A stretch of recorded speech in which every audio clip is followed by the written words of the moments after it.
여호와를 위하라, 기드온을 위하라 라고 하는 제목으로 오늘 사사기 7장 15절부터 25절까지 말씀을 함께 나누겠습니다.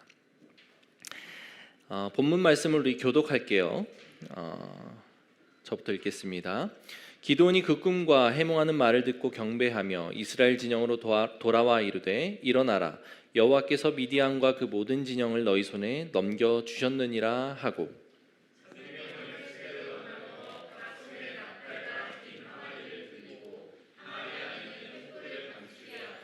그들에게 이르되 너희는 나만 보고 내가 하는 대로 하되 내가 그 진영 근처에 이르러서 내가 하는 대로 너희도 그리하여.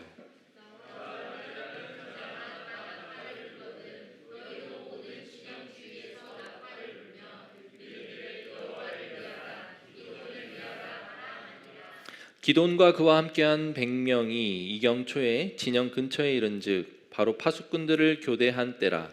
그들이 나팔을 불며 손에 가졌던 항아리를 부수니라.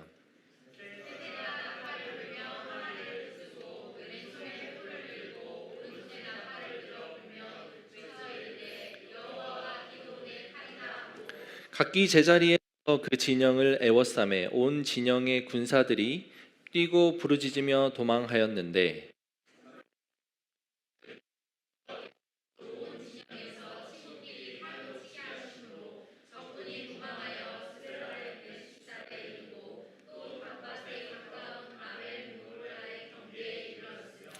이스라엘 사람들은 납달리와 아셀과 온 므낫세에서부터 부름을 받고 미디안을 추격하였더라.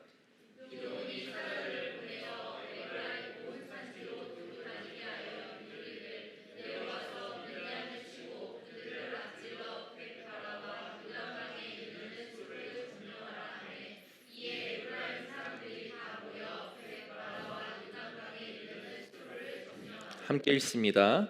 또 미디안의 두 방백 오렙과 스앱을 사로잡아 오렙은 오렙 바위에서 죽이고 스앱은 스앱 포도주 틀에서 죽이고 미디안을 추격하였고 오렙과 스앱의 머리를 요단강 건너편에서 기드온에게 가져왔더라. 아멘. 잠깐 기도하겠습니다. 하나님, 기드온 이야기를 살펴보며 그를 어떻게 세우시고 그에게 어떻게 믿음을 부어주시고 그가 어떻게 큰 용사가 될 수 있는지를 보여주고 계십니다. 하나님, 기드온의 이야기는 성경에 나오는 위대한 인물의 이야기가 아니라 오늘날 나의 이야기임을 믿습니다. 사랑하는 성도님들이 나의 이야기로 받고 나에게 믿음을 주시는 분도 하나님이고 나에게 큰 용사라고 부르시는 분도 하나님임을 기억하고 오늘 내가 그 말씀 앞에 반응하여 주님께서 부르시는 그 부르시는 자리로 순종하고 나아갈 수 있는 헌신의 다짐을 할 수 있는 귀한 백성들 되게 하여 주옵소서. 감사드리며 살아계신 예수님의 이름으로 기도합니다. 아멘. 지난주까지 우리 기드온의 여러 이야기를 살펴봤는데요. 기드온이 하나님으로부터 첫 번째 큰 용사여 라고 부름을 받고 이스라엘을 구원할 자로 내가 너를 세우리라, 내가 너를 이스라엘의 사사로 세우리라 라고 하면서부터 지금까지 하나님 기드온의 그 믿음을 위해 정말 많은 일들을 하셨습니다. 기드온이 끈질기게 하나님 앞에 나에게 믿음을 주십시오 라고 간구하기도 했을 뿐더러 하나님 스스로도 인내하심과 오래 참음으로 기드온을 계속해서 설득하는 장면들이 나왔던 거예요. 제단에 그 제물을 올려놓고 나에게 나타나신 분이 하나님이면 이 제단에 불을 살라 주십시오.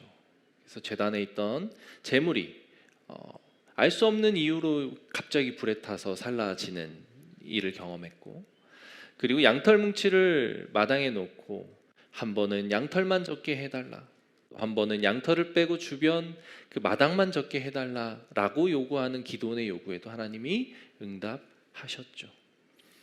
그럼에도 불구하고 기드온 마음속에는 두려움이 있었습니다.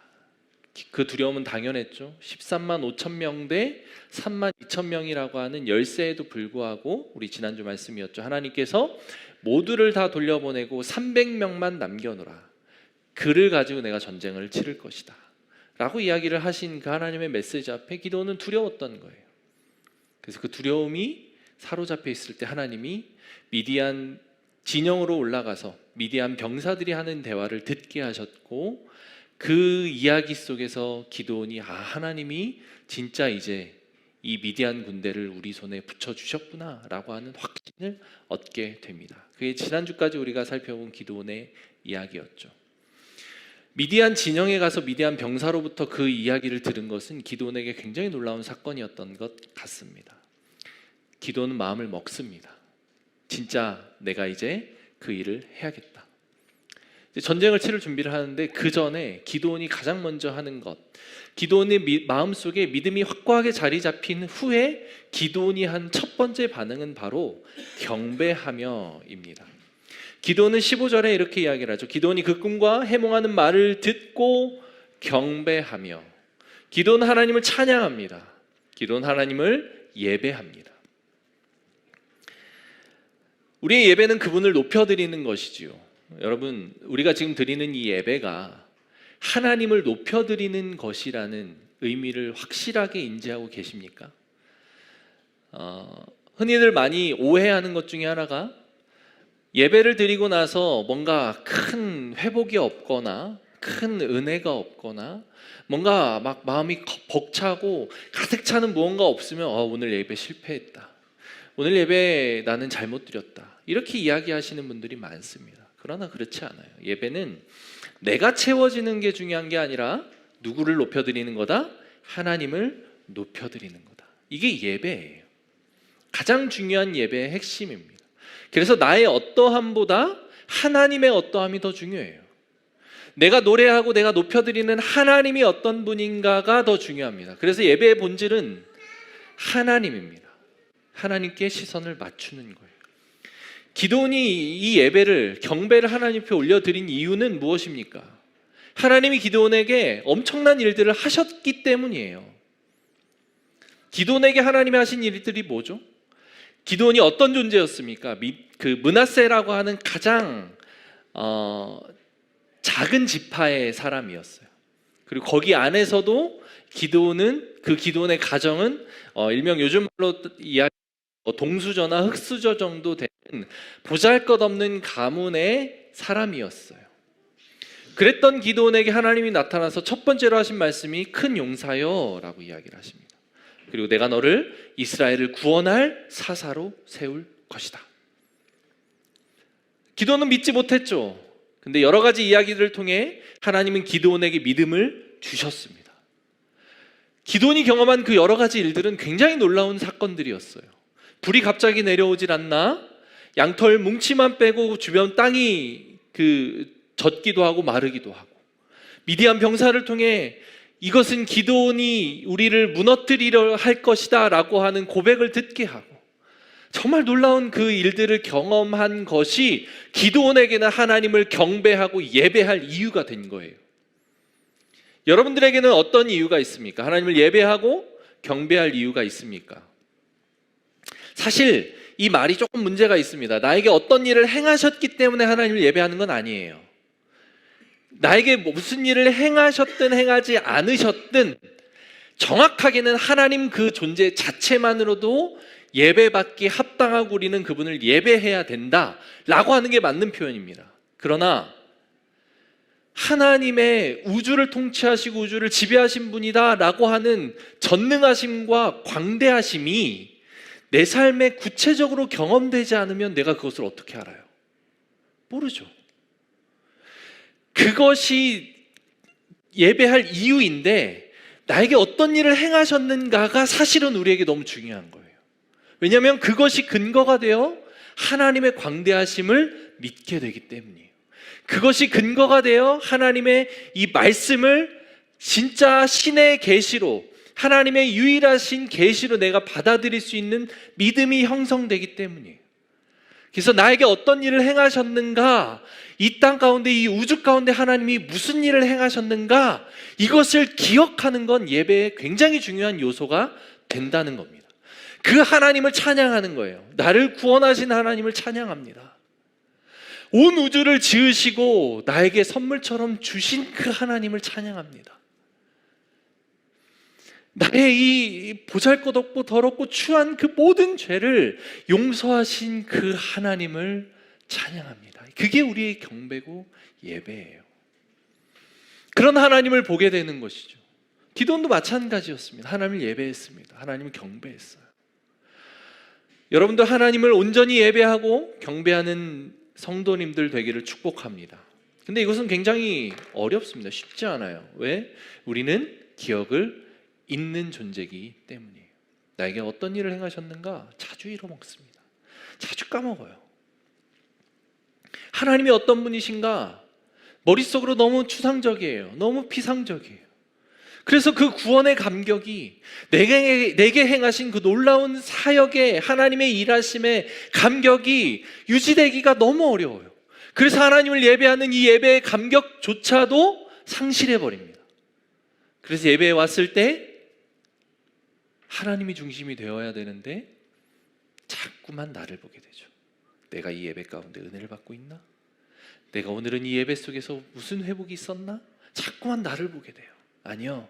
하나님은 예배받기를 기뻐하시고 좋아하시는 분입니다. 특히 당신이 사랑하는 자녀를 통해 하나님만 보시는 예배를 온전히 드리기를 소망합니다. 그런 예배자가 되기를 소망합니다. 너무 중요해요. 제가 카페를 너무 좋아하는데 가는 것도 좋아하고 하는 것도 좋아하고 먹는 것도 좋아하고 만드는 것도 좋아합니다. 카페를 되게 좋아하는데 어느 카페를 가면 막 내가 손님이고 대접을 받아야 되는데 눈치를 보게 만드는 카페가 있습니다. 이제 알바생인지 집주인인지 그 가게 주인인지는 모르겠는데 이렇게 카운터에 이렇게 가면 얼굴이 그냥 죽을 상인 거예요. 도대체 오늘 무슨 일이 있었나? 막 생각하게 돼. 남자친구랑 싸웠나? 아니면 엄마한테 쿠사리를 들었나? 도대체 무슨 일이 있길래 표정이 저렇지? 막 이런 생각을 하게 만드는 그런 이제 카운터에 있는 분들이 있습니다. 이게 눈치가 보여요. 그래서 주문할 때 되게 조심스럽게 하게 되고 착하게 주문하게 되고. 근데 그렇게 해서 나온 음료를 받아 마시면 뭔가 기분이 묘해요. 좀 이상해요. 카페 와서 나는 즐기고 싶고 내 돈 내고 내가 커피를 마시는데 편하게 와서 맛있게 먹고 누리고 가고 싶은데 눈치 보게 만드는 그분이 있으면 되게 영 불편합니다. 그래서 그 카페에 대한 전반적인 평가가 낮아지죠. 그리고 다시는 그 카페에 가고 싶어지지 않게 됩니다. 되게 묘하죠.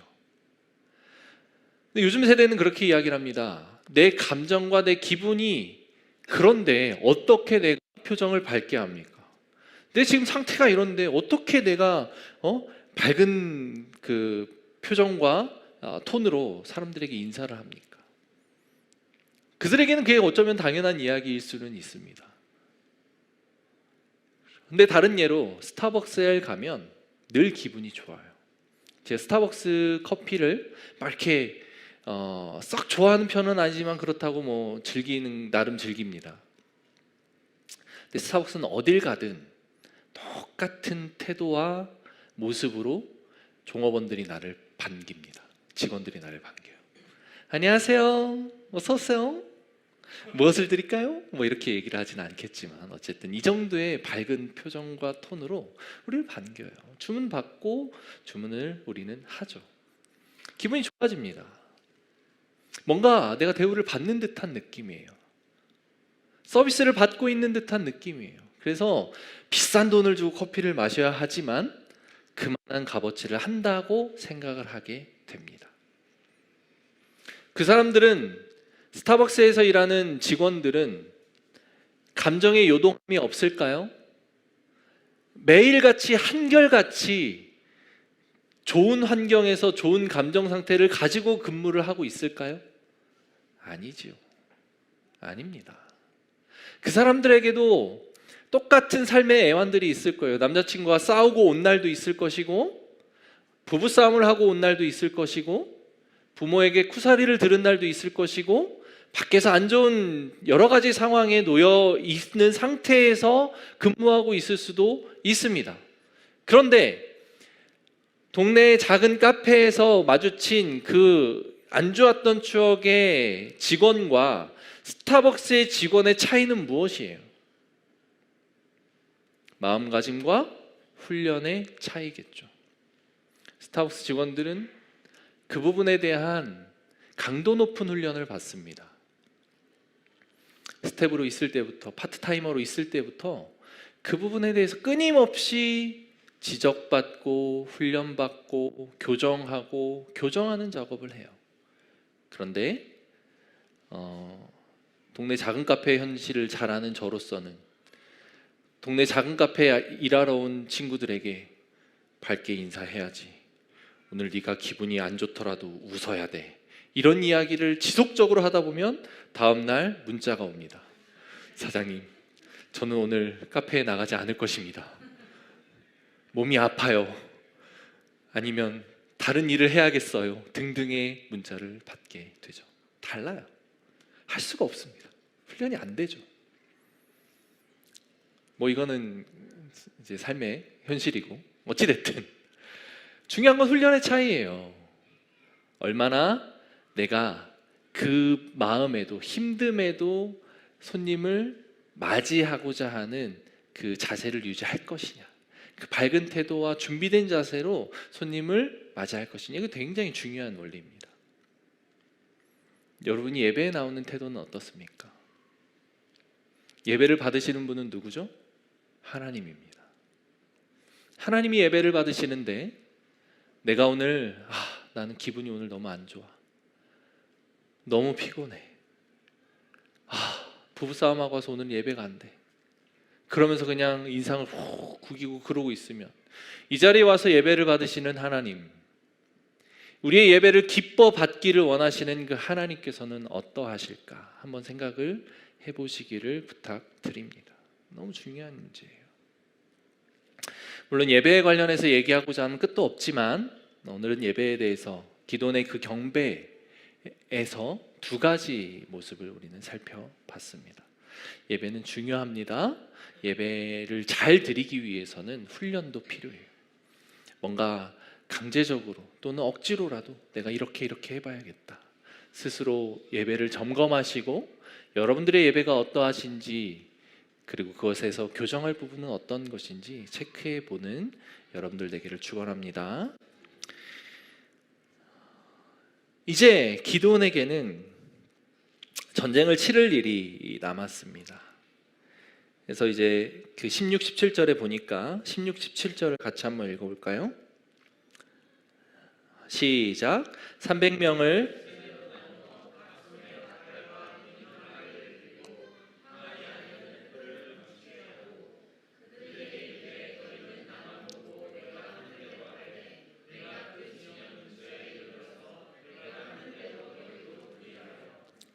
기돈이 포도주를 타작하는 틀에서 밀을 타작했던 그런 순간을 우리는 기억할 겁니다. 숨어서 밀을 타작했던 겁이 많았던 사람이고 나약했던 사람이었어요. 믿음이 많지도 않았고 전체 이스라엘에서 통틀어 봤을 때는 굉장히 작은 사람이었죠. 그랬던 그가 이제는 큰 믿음을 얻게 됩니다. 15절 마지막 부분에 보니까 이렇게 이야기를 하죠. 이스라엘 진영으로 돌아와 이르되 일어나라, 여호와께서 미디안과 그 모든 진영을 너희 손에 넘겨주셨느니라. 하나님이 기드온에게 넘겨주셨느니라 라고 한 말을 기드온은 그대로 받아서 이스라엘 백성들에게 전하는 장면이죠. 이제는 기드온의 이야기가 된 겁니다. 여호와께서 넘겨주셨다. 큰 믿음이 생겼고 이제는 용기가 생겼습니다. 이제 전쟁을 치러야 되는데 전쟁의 현실은 어떻죠? 지금 전쟁 상황은 어떻습니까? 골짜기에 13만 5천 명이라고 한 미디안 연합군이 메뚜기 떼처럼 가득 차 있는 그 상황에서 기드온 주변에 있는 용사는 몇 명? 300명. 이 300명 가지고 13만 5천 명을 대항해서 전쟁을 치르고 이스라엘을 구원해내야 되는데 기드온에게는 지금 이제 모든 것이 충만한 상태예요. 근데 애초에 칼과 창과 방패로 치를 수 있는 전쟁이 아니었던 것을 기드온은 잘 인지하고 있었습니다. 하나님이 미디안 군대를 우리에게 붙여주실 것이다 라고 하는 확신은 있는데 그럼 어떻게? 13만 5천 대 300명을 내가 어떻게 전쟁을 치르고 그 승리를 어떻게 취하지? 라고 하는 고민이 기드온에게 당연히 있었겠죠. 그래서 이제부터 기드온은 전략을 세웁니다. 300명을 세 대로 나누고 각각 100명씩 만들어요. 그리고 그들에게 전쟁 무기인 칼과 창과 방패를 들리는 게 아니라 무엇을 들리죠? 나팔과 빈 항아리와 그리고 횃불을 들게 합니다. 기드온도 알았던 거죠. 아무리 급습을 한들 300명으로 13만 5천 명을 이길 수 없을 것이라는 걸. 어떠한 전략을 써도 그것은 이길 수 있는 전쟁이 아니라는 것을 기드온은 알았을 겁니다. 그래서 다른 방법으로 전략을 세우는데 그것이 나팔과 빈 항아리와 횃불이었죠. 그것을 들게 하는 거예요. 그리고 놀라운 모습입니다. 내가 하는 대로 하되 내가 그 진영 근처에 이르러서 내가 하는 대로 너희도 그리하여. 기드온과 기드온이 이끄는 100명의 대 3대 중에 한 대는 기드온이 이끌었습니다. 그 한 대 중에 그 기드온이 이끄는 대에서 자기가 하는 대로 나머지 3대, 2대도 따라해라 라고 이야기를 하는 거예요. 기드온이 얼마나 용기에 가득 차 있고 확신에 찬 믿음이 있었으면 이렇게까지 이야기를 할까. 정말 놀라운 변화입니다. 숨어가지고 했고 막 양털 뭉치 시험 막 이걸로 하나님 막 했던 그가 이제 이렇게 된 거예요. 하나님이 일하시면 이렇게 사람이 변할 수 있습니다. 사람이 변화되는 것은 하나님에게는 당연한 기적이에요. 그렇게 이제 하는데 기드온은 전략적으로 접근을 하는 거예요. 300명을 남기신 것은 누구의 계획입니까? 하나님의 계획이죠. 그런데 그 300명을 가지고 전쟁을 치르고 이제 우리가 읽은 본문에서 전쟁을 승리로 이끌죠. 전쟁을 치르고 승리로 이끄는 전략은 누구의 전략입니까? 기드온의 전략이죠. 하나님이 짜놓은 판에 기드온이 자기의 천재적인 군사적인 머리가 있었던지 아니면 무언가 잠재되어 있던 게 있었던지는 모르겠지만 그게 터지면서 놀라운 전략으로 승리로 이끄는 거죠. 그리스도인들이 살아가면서 많은 부분에서 착각하는 경우가 있습니다. 하나님이 그 길을 열어주실 거면 구체적인 방법과 도구와 자원들을 나에게 보내주시겠지라고 생각하며 기다리고 기도하는 이들이 너무 많습니다. 하나님 때로는 그렇게 일하기도 하시죠. 여호수아가 여리고성을 무너뜨린 것 기억하십니까? 구체적으로 하나님이 방법과 모든 것들을 지시하세요. 여리고라는 철옹성, 이스라엘 백성들이 감당하기 어려울 것 같은 그 성을 만났을 때 하나님께서는 매일 한 바퀴씩 돌라고 이야기를 하시고 마지막 7일째는 7바퀴를 돌으라고 이야기를 하십니다. 구체적이에요. 아주 실제적으로 하나님이 명령하시는 명령을 여호수아는 받아서 행하죠. 그러나 기도는 좀 다릅니다.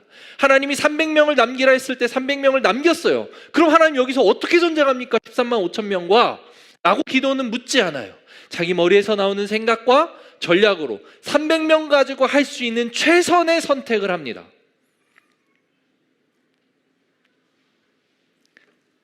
기드온의 전략이에요. 그런데 이제 그 전쟁이 어떻게 치러지는지 한번 살펴보겠습니다.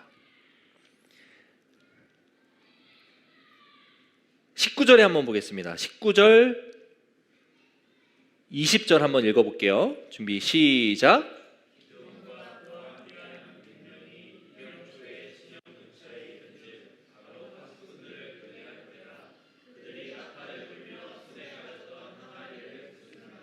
세 대가 나팔을 불며 항아리를 부수고 왼손에 횃불을 들고 오른손에 나팔을 들어 불며 외쳐 이르되 여호와와 기드온의 칼이다 하고. 자, 이경초라고 되어 있습니다. 그리고 바로 파수꾼들이 교대한 때라. 밤에 이제 그 진영을 지키는 파수꾼들이 있겠죠. 요즘 군대로 치면 뭐 보초 같은 개념이었을 거예요. 교대로 했을 겁니다. 그 당시 이스라엘은 밤을 3경으로 나눠요. 1경, 2경, 3경. 2경 초 하면 대략 한 11시 초반이나 10시 후반, 정도 됐을 거라고 짐작을 합니다. 요즘 시대와 같이 TV와 핸드폰이 있는 시대가 아닌 이상 과거에는 해가 지면 이제 곧 잘 준비를 하고 해가 뜨면 하루가 시작되는, 보통 해가 6시, 7시 이때쯤 지니까 그때 지고 나면 그때부터 밤인 거예요. 그때부터 이제 잘 준비를 하고 잤겠죠. 그러고 자면 11시쯤 됐을 때는 거의 한밤중이라고 보시면 좋습니다. 한밤중이에요. 한밤중에 보초가 교대하는 틈에 전략적입니다. 기드온이 항아리를 깨고 나팔을 불고 횃불을 들고 그리고 외치는 거예요. 여호와와 기드온의 칼이다. 300명이 골짜기를 둘러싸고 일제히 항아리를 깨고 나팔을 부는 장면을 상상해 보십시오. 나팔이라고 하면 이제 전쟁을 위해서 사용되는 나팔이에요. 전쟁할 때 막 길게 2번 불면 진군하고 1번 불면 쓰고 3번 불면 이거 이제 그 민수기와 그 출애굽기에 나오는 장면인데, 그렇게 이제 큰 나팔이지 않았을까라고 짐작을 합니다. 나팔 소리가 얼마나 큽니까? 이제 우리가 이것을 좀 경험해 볼 수 있는 그 브라질가 이제 축구 같은 거 하면 막 부부절라 엄청 시끄럽죠. 장난 아닙니다. 근데 이제 그만큼 시끄러웠을지 어쨌을지는 모르겠어요. 근데 나팔 소리가 엄청 큽니다. 왜냐하면 그걸로 200만 명이라고 하는 이스라엘 백성들의 진영을 나가고 서고 하는 거에 대한 사인으로 썼을 만큼 나팔 소리는 굉장히 컸을 거예요. 근데 그게 300개가 동시에 울려대고 항아리가 깨지고 그 횃불이 들리는 그 장면. 그래서 그 미디안 연합군이 어떻게 되냐면 21절에 보니까 각기 제자리에 서서 그 진영을 에워싸매 그 온 진영의 군사들이 뛰고 부르짖으며 도망하였는데 300명이 나팔을 불 때에 여호와께서 그 온 진영에서 친구끼리 칼로 치게 하심으로 적군이 도망하여, 이렇게 되어 있습니다. 친구끼리, 자기들끼리 쳤다는 거예요. 이게 가능할 수 있었던 이유는 몇 가지 이제 짐작해 볼 수 있습니다. 짐작입니다. 성경에 나오지 않아요. 첫 번째 이유는 그들이 연합군이었습니다. 미디안의 단일된 군대가 아니라 연합군들이 모여서 형성된 군대였다라고 하는 사실이죠. 그리고 두 번째는 한밤중이었습니다. 교대하고 돌아오는 이들이 있었던 상황이에요.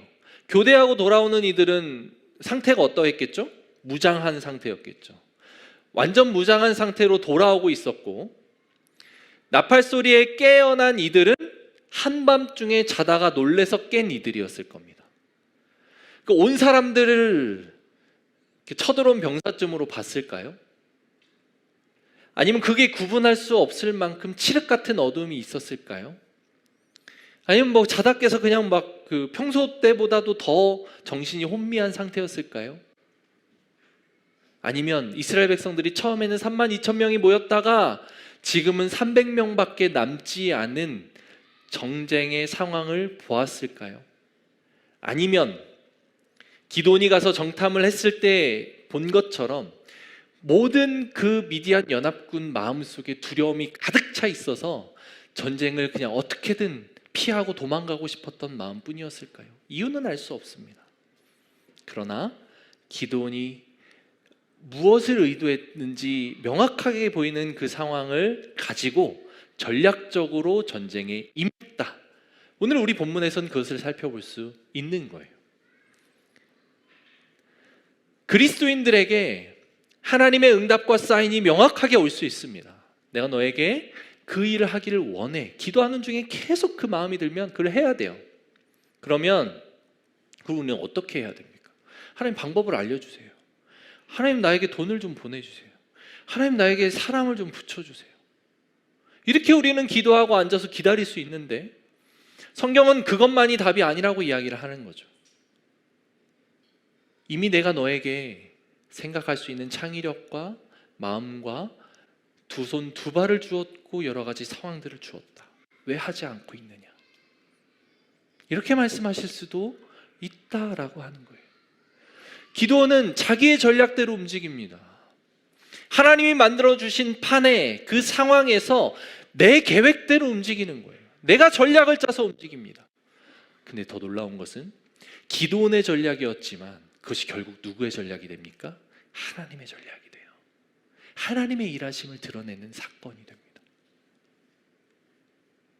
만약에 그날 휘황찬란한 보름달이 떠 있었더라면,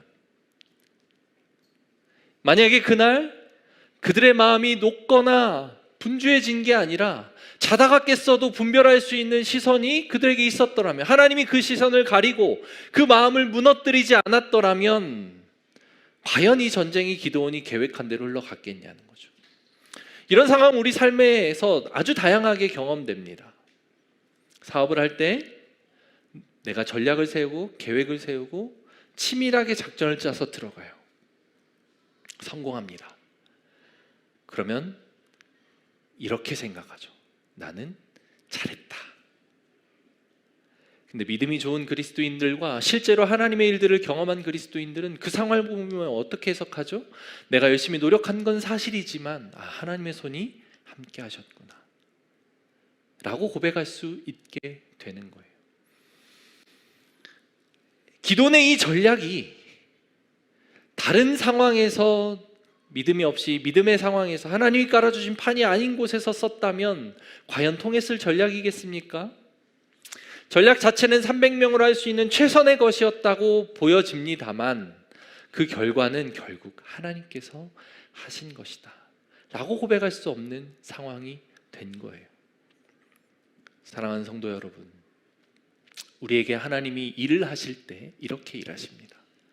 치밀하게 계획하고 최선의 전략과 상황들을 만들어 가십시오.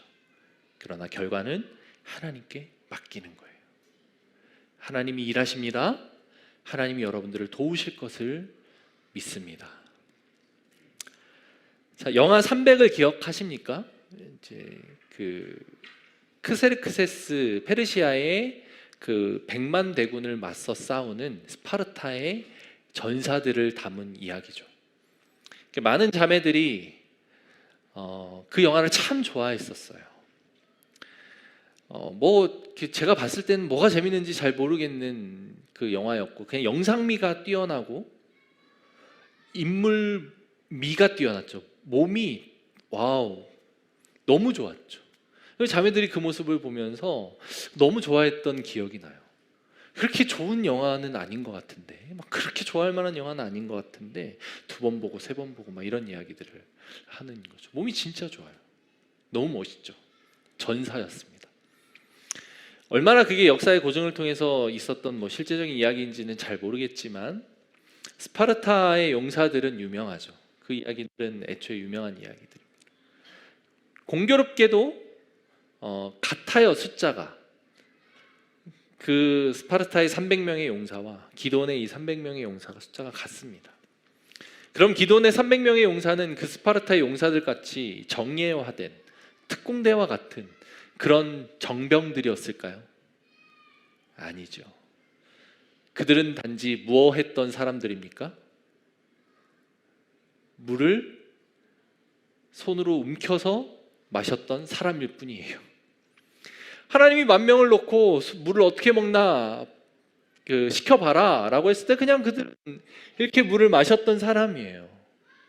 그들이 특별히 선택되고 훈련된 300명의 정예였는가? 아니라는 이야기죠. 기드온의 부름에 응답한 이스라엘 백성들 중에 300명이었던 것 뿐입니다. 달라요. 완전 다른 이야기예요. 근데 그들에게는 이게 도대체 무슨 상황이냐는 거죠.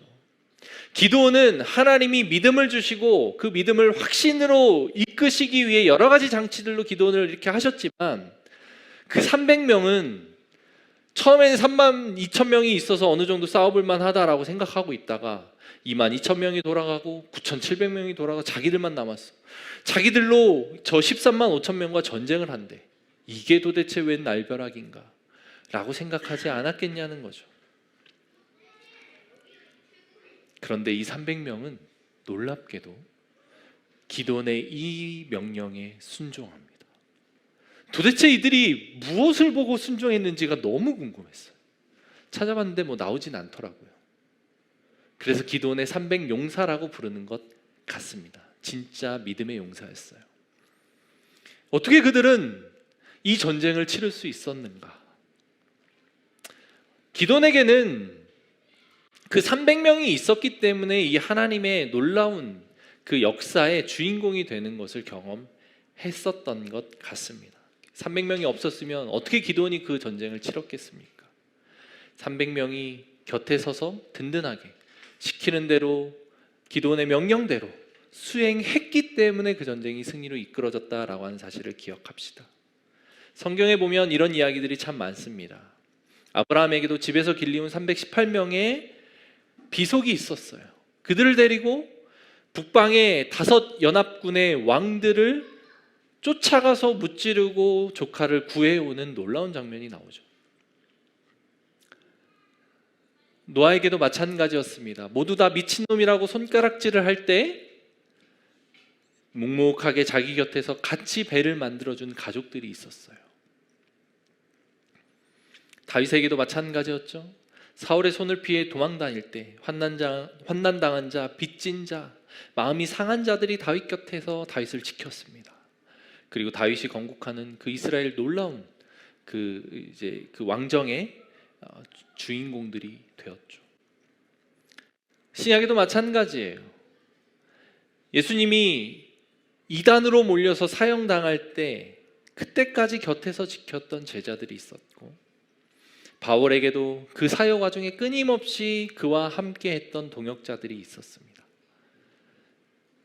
믿음의 사람과 믿음의 역사 속에는 늘 드러나지 않지만 하나님의 일하심에 함께하는 믿음의 백성들이 있었다라고 하는 사실은 오늘날 저에게 큰 위로가 되더라고요. 사랑하는 성도 여러분, 여러분들에게도 이것이 위로가 되기를 소망합니다. 우리 고백교회를 세우는 일은, 그리고 이 땅 가운데 아름답고 건강한 한 교회를 세우는 일은 기드온이 300명의 그 적은 숫자를 가지고 미디안 13만 5천 명을 대적하는 것과도 같은 큰 어려움이라고 하는 사실을 저는 잘 알고 있습니다. 이 시대 교회가 돼? 저희는 특히 이제 코로나 때 개척을 했으니까, 코로나 때 말이 되는 소리야? 라고 하는 이야기들부터, 이 공간 너무 아름답고 저희에게는 복된 공간이죠. 너무 좋은 공간입니다. 여기를 얻을 때에도 제가 정말 한 달 정도를 부동산을 너무 열심히 알아보고 다녔어요. 그런데 너무 마음에 드는 공간을 딱 찾아서 계약하고 싶어요 라고 이야기를 하면, 뭐 할 건데요? 물어봐요. 교회 할 건데요. 그러면 교회는 안 돼요. 이런 거절의 메시지를 정말 수도 없이 들었어요. 너무 많이 들었어요. 마음에 드는 공간을 찾기도 어려운데 마음에 드는 공간을 찾아서 교회 하겠다 그러면 거절합니다. 교회라는 이유만으로. 왜 그러시는데요? 이유를 알면 뭐 소음이 문제가 됩니다 라고 하면 방음을 좀 철저하게 하겠습니다 라고 답변을 할 텐데, 이유가 없어요. 월세 내는 게 걱정입니다. 월세 제가 열심히 제가 혼자 일해서라도 내겠습니다 라고 할 텐데, 이유도 없어요. 교회니까 안 됩니다. 이 시대 교회를 바라보는 안타까운 시선의 단면이라고 저는 생각이 됐습니다. 너무 속상하고 안타까웠어요. 교회가 믿지 않는 세상에서 받는 대우와 인식이 이렇구나. 그럼 이런 곳에서 우리가 교회를 세운다고 하는 것은 어떤 의미인가? 그들에게 무엇을 보여야 되고 그들에게 어떤 메시지를 던져야 되는가? 우리가 세우는 교회는 어떤 교회가 되어야 되는가를 더 깊이 묵상하고 깨닫는 계기가 되었습니다. 뭐 1년씩이나 공실이었는데 계약한다 그러면 좋아했다가 교회라 그러면 안 된다 그래요. 뭐 이거 도대체 이렇게까지 교회가 무너져 있는가? 교회에 대한 인식이 바닥인가? 대표적인 사회 혐오 시설이라고 하더라고요. 너무 안타까운 이야기였습니다. 교회를 세우는 일은 그런 일이에요. 그런 세상을 향해 하나님이 옳습니다, 여러분 하나님을 믿어야 됩니다 라고 이야기를 하며 복음도 전하고 그들에게 하나님의 영광을 드러내는 것이 우리의 사명인데 여러분 감당할 수 있겠습니까? 우리 교회를 통해 그런 일들을 하기를 원하시는 하나님의 메시지 앞에 반응할 수 있겠습니까? 저도 묻고 있지만 아마 오늘 이 자리에서 하나님께서 묻고 계시지 않을까라고 생각됩니다. 기도원의 이 300용사처럼 여러분들도 같이 헌신하고 도전할 준비가 되어 있냐는 거죠. 함께 하지 않겠습니까? 함께 하시기를 소망합니다. 그런 우리가 되어야 됩니다. 300용사와 같은 완전 무장한 듯한 그런 모습이 필요한 것이죠. 그런 교회를 이루어가 봅시다. 우리 같이 만들어가기를 소망합니다. 우리 마지막으로 좀 살펴보기를 원하는 구절인데요. 18절을 한번 읽어보겠습니다. 같이 한번 읽어볼게요. 시작.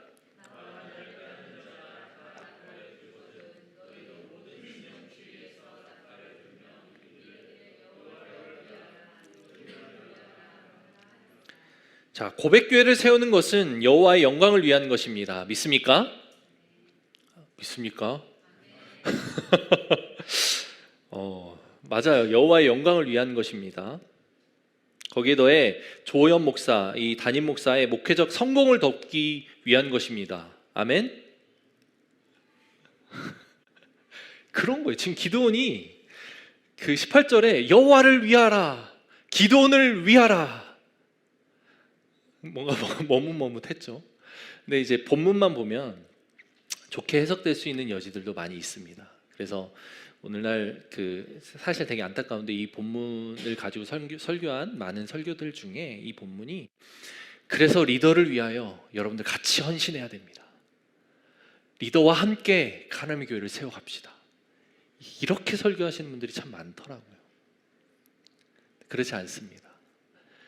리더는 철저하게 하나님 앞에서 가리워져야 됩니다. 하나님이 하신 일인데 지금 기드온이 그 하나님이 하신 일에 지금 숟가락을 얹고 싶어서 자기 이름을 슬쩍 끼워 넣는 듯한 장면이에요. 어디 지금 여기서 기드온을 위하여라는 말이 나옵니까? 자기는 겁쟁이 중에 겁쟁이였고 믿음이 없어서 하나님 앞에 끊임없이 그 믿음을 간구했던 사람인데 기드온을 위하라 라고 하면서 기드온이 자기의 영광을 슬그머니 밀어넣는 거예요. 어떻게 그렇게 이 본문을 해석할 수 있는가? 8장에 보면 명확하게 드러납니다. 기드온이 자기의 욕심, 자기의 영광을 취하는 것, 자기 스스로 왕이 되고자 하는 것, 자기가 높아지고자 하는 모습들이 8장에 이어져요. 여기부터 시작입니다. 기드온은 전쟁에서 승리할 것을 확신했어요. 믿음으로 얻었죠. 그거는 굉장한 믿음의 결단이었고 믿음의 행동이었습니다. 그러나 그 믿음의 행동과 그 결과, 그 성공이 기드온에게는 독이 되는 장면을 우리는 보게 될 것입니다. 시작이 기드온을 위하라. 저도 끊임없이 저 스스로를 돌이켜보며 우리 교회가 잘 된다면 잘 되는 대로 감사하고 안 된다면 안 되는 대로 감사하고 잘 되기 위해선 무엇을 해야 되는가, 어떻게 성도들이 하나님 앞에 온전한 성도로 세워지기를 내가 애써야 하는가를 끊임없이 기도하고 애쓰고 노력해야 되지만 그것은 저의 것이 아니라 하나님의 것이다. 그 확신이 저에게는 있습니다. 조호연 목사의 목회적 성공을 위하여 여러분들을 애써주시기 바랍니다. 이렇게 이야기하고 이렇게 뭔가 제가 요구하는 것 같은 느낌이 든다면 가차없이 저에게 와서 조언을 해주시거나 이야기를 해주십시오. 목사님 변한 것 같은데요. 준범이 잘하는 거 있잖아요. 목사님 할 얘기가 있습니다. 이렇게 와서 꼭 이야기를 해주시기를 부탁드립니다. 그렇게 얘기해도 있는데 얘기를 안 들으면 교회를 떠나셔야 돼요. 하나님의 영광이 가려진 교회가 이 땅에 얼마나 많은 줄 아십니까? 감히 제가 직언하건대 그 교회는 하나님의 영광이 감히 가려져서 세상 사람들로부터 손가락질만 당하는 교회들이 얼마나 많은지 아십니까? 그곳에 있어서 같이 그 변화를 위해, 그 교회의 건강을 위해 애쓰고 노력하는 게 첫 번째로 우리에게 해당되는 태도이지만, 그것이 안 될 때는 떠나는 것도 방법이에요. 여러분들 떠날 준비를 하시기 바랍니다.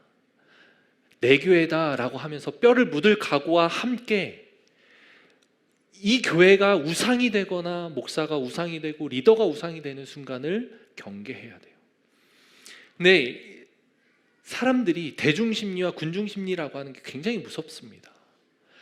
리더십의 어떤 영향력이 커지면 그 리더십이 우상시 되는 건 한순간이에요. 리더 스스로 원치 않는데 성도들이 그렇게 만드는 경우들도 굉장히 많습니다. 그럼 리더도 연약한 인간이기 때문에 한순간에 그렇게 무너지는 거죠. 뭐 이게 떠나라는 얘기가 아니라 그렇게 경계하자. 떠나시면 안 돼요. 경계하자. 그래서 첫 번째 와서 얘기해 달라. 목사님 변하셨는데요. 이렇게 꼭 집어서 얘기를 해주시기를 부탁드립니다. 기도는 참 안타까운 사람이에요. 너무 훌륭한 믿음의 출발을 보였는데 그 끝이 너무 안 좋습니다. 그렇다는 얘기는 누구도 방심할 수 없다. 어떻게 훌륭하게 쓰인 사람도 그 끝이 그럴 수 있다. 그리고 또 한 가지 우리가 기억해야 될 건 열매입니다. 열매는 숫자로 나타난다고 믿지 않습니다. 적어도 저는 그렇습니다. 우리 교회의 열매는 복음이 전해지고 새 생명이 얻어지는 걸로 나타날 거예요. 우리 교회의 열매는 이 지역사회를 섬기며 지역사회 안에서 칭찬받는 걸로 드러날 거예요. 저는 그것을 꿈꿉니다. 그런 건강하고 생명이 있는 교회가 우리 교회가 되기를 소망합니다. 우리 같이 기도하면서 마무리하면 좋겠습니다.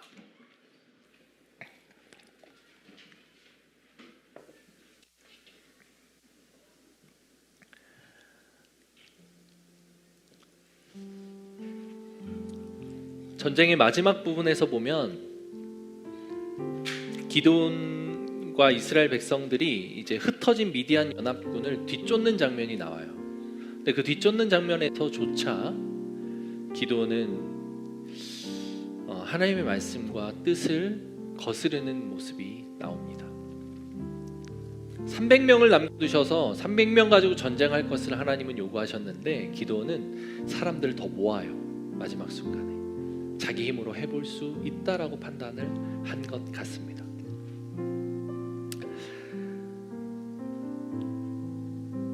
이제 수련회 다녀와서 기드온의 이야기를 이어가겠습니다. 다음 주는 기드온 이야기를 잠깐 멈추고 다른 메시지를 전할 건데, 기드온의 메시지가 오늘 저와 여러분들에게 어떤 의미가 되는지 모르겠어요. 세 가지 주요한 주제를 살펴봤습니다. 첫 번째는 예배이죠. 예배의 주체와 대상이 내가 되지 않도록 경계하십시오. 늘 하나님을 찾고 하나님을 경배하는 저와 여러분들 되기를 소망합니다. 나의 어떠한 상태, 나의 연약함과 부족한 상태, 기분이 나빠진 상태, 이런 것들이 예배의 중심이 되어서는 안 돼요. 예배의 중심 오직 하나님이기를 소망합니다. 그리고 그 예배를 드릴 때 나의 태도는 어떻습니까? 예배를 받으러 오신 하나님 앞에 나는 어떠한 태도로 이 예배를 준비하고 드리고 있습니까? 반드시 기억하십시오. 그것이 잘 안 된다면 훈련이 필요하다라고 하는 이야기입니다. 훈련하십시오. 훈련해서 그 예배를 건강하고 온전하게 하나님 앞에 올려드리는 저와 여러분들 되기를 소망합니다. 두 번째 이야기는 그 최고의 전략으로 하나님 앞에 하나님의 주신 그 기회를 살렸던 기도원의 믿음을 보았습니다. 하나님이 상황을 주셨을 때에 여러분 앉아서 기다리는 게 하나님의 뜻이 아니에요. 내가 할 수 있는 최선의 것들을 동원하고 고민하고 만들어가는 하나님의 뜻일 때가 많습니다. 그때 하나님 손길로 부어 주시는 거예요. 그러면서 우리는 고백할 수 있죠. 나는 아무것도 아닙니다. 하나님이 하셨습니다 라고 고백할 수 있는 그런 믿음의 상황들이 저와 여러분들의 삶에 넘치기를 소망합니다. 그리고 함께했던 그 300명의 용사들을 기억합시다. 그들이 어떤 믿음으로 하나님 앞에 섰을까? 그들이 어떤 믿음으로 기드온의 이 명령에 순종했을까? 우리에게도 동일한 마음과 믿음이 부어지기를 소망합니다. 기돈이 넘어질 뻔했던, 조금이라도 내 의가 드러나는 것을 내세우고 싶었던 그 마음조차도 우리가 기억해야 됩니다. 여러분들 삶에 나타난 하나님의 놀라운 이적들은, 나를 구원하신 그 구원 메시지들은 어떤 것도 나 스스로의 힘과 나의 의가 개입할 수 없어요. 완벽하게 하나님의 은혜입니다. 100% 하나님의 은혜예요. 그것을 반드시 기억하고 그 믿음을 살아내는 저 여러분들 되기를 축복합니다.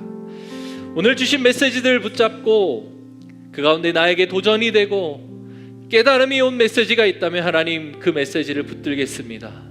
그것 가지고 하나님 앞에 나아가오니 하나님 변화되는 우리의 삶이 될 수 있도록 하나님 인도하여 주시옵소서. 그렇게 같이 기도하면서 하나님 앞에 나아갑시다. 기도하겠습니다.